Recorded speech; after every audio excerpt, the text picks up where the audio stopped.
Right, as always, excuse the cat toy in the background, which is automatic, and excuse the sounds to the left of me, but the right of you. That is my cat, playing with things he shouldn't be playing with, as per usual. However, we're going to quickly talk about all the books I read in February, and because of my little nuisance called Jeannie, which is my cat, my new baby, I barely got to read this month. Unfortunately, I still read quite a bit, but just not as much as I wanted to and 2 usually do. So yeah, it's a bit limited. But let's talk about real quick the ones that I did read. I'm gonna go on to Pagebound because their layout of books that I've read is my favorite. So let's have a look at this. He's eating my books. Or trying to. Okay, so I read. I kind of actually want to go. Oh, I can't. Okay, so I read Lie With Me by Philip Besson. Finally got to this. This was on my list for so long. 5 stars. Beautiful chef kiss, made me cry. Thank you very much. I read a snippet, and it wasn't a short snippet, but it was like not the full book, which was sent to me as an ARC snippet of Clara and the Devil by Olivia Blake, which I loved. Oh. Yeah.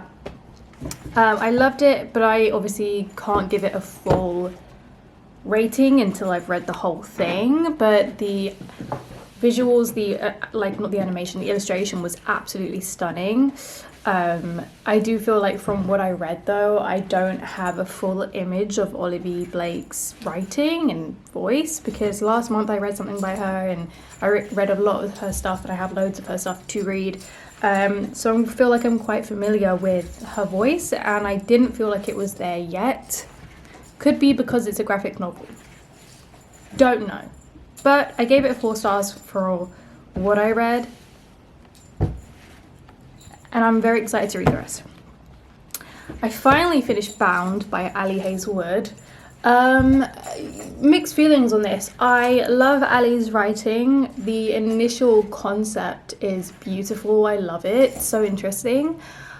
But I didn't feel the chemistry the way that I wanted to feel the chemistry. And I don't think it's an audiobook thing, because when I read the audiobook of Two Can Play, I loved it.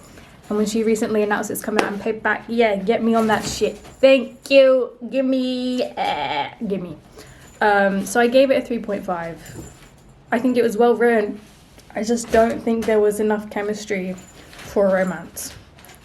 Also, like, it's meant to be a romantasy, and there was a fantasy element, but it was really minimal. So it didn't, I think there needed to be improvement. I read Ghost of a Chance by Catherine Garbera. This started out rough, guys. It started out rough. The first 25% was not good.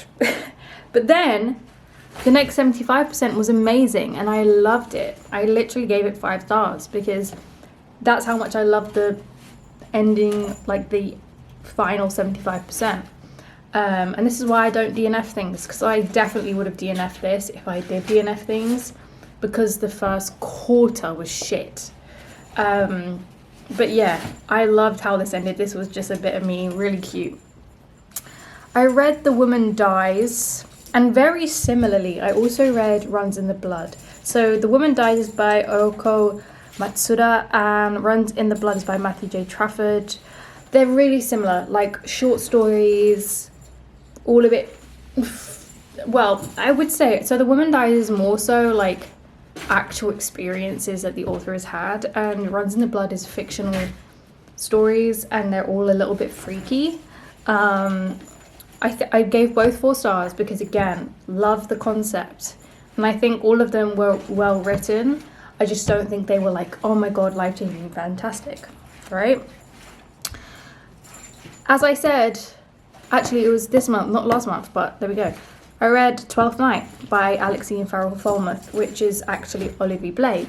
So I gave this 4.5 stars. For a YA, Amazing. I really struggle to read YA.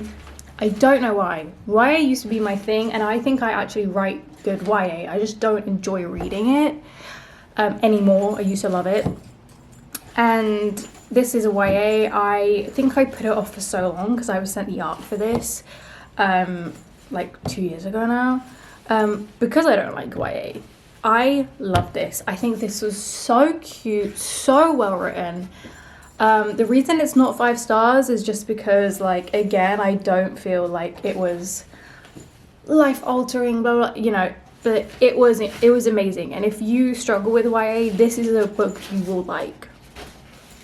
I then read Syllabus by Linda Barry, which has been on my TBR for God knows how long. And I really liked it. I was influenced by an influencer to buy this because she said that it was a better alternative than The Artist's Way. I haven't read The Artist's Way. That is also on my TBR. However, I was underwhelmed. So I gave it 4 stars because, again, love the concept. I feel like it's a lot of, like, concept is amazing. We just need to brush up how it's put together, you know? But maybe also part of the problem with this one specifically is that I'm not an artist. Like, my mum's an artist, so I gave it to her after I read it because I was like, I feel like you would fuck with this like way more than I have. So then the last thing I read, well, technically, currently speaking, this month was Happy Place by Emily Henry. Let me preface this. I hated People We Meet on Vacation when I read it years ago. Hated it. Couldn't stand it. Still can't stand it. Won't watch the movie. Refuse to. Yeah. Saying that, I read the other month, Book Lovers. And I actually found it okay. So I was like, okay, cool. Like, it's not incredible. Like, it's not a 5 stars for me. It's a 4 star. But that's so much better than like a fucking 2 star. So here we go. Like, we're back in the game. And then I read Happy Place. As of recording, I finished it yesterday. I can't even begin to explain how much I love this book. Pure 5 stars. This is Emily Henry's best work. And I've only read 3 of her books. I do have the others. I'm excited to read them, but I already feel like deep in my heart that no matter how many other books of hers I read, this will always be my favorite. This was brilliant, amazing, incredible. If you didn't like People We Meet on Vacation, you will like Happy Place. And I think that's good. I think it's good that an author has range. I think that it's good that an author can have several different voices, because I literally am baffled at how the same writer wrote People We Meet on Vacation. But anyways, so there we go. So yeah,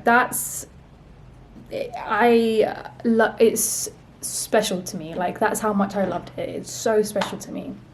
And I'm literally currently right now about to finish the little book of Dolce & Gabbana. If you're new here, I literally collect this series. I have, I think, about 90% of the books. There's a lot. So yes, excited to get to this one and finish that. I'm going to finish that in like the next hour. And then I'm also currently reading, I'm 15% through or 10% through Under One Roof by Ali Hazelwood. So far it's like whatever. I kind of just can't give it a rating at the moment, I feel like. But love Ali. I'm also starting Divine Rivals by Rebecca Ross, which I'm so excited about because God, my digital footprint is crazy. This has been on my TBR, arguably the longest out of any book I've read. I've put here. So yeah, desperate to finish that. I'm also reading A Girl's Story by Annie Arnaud.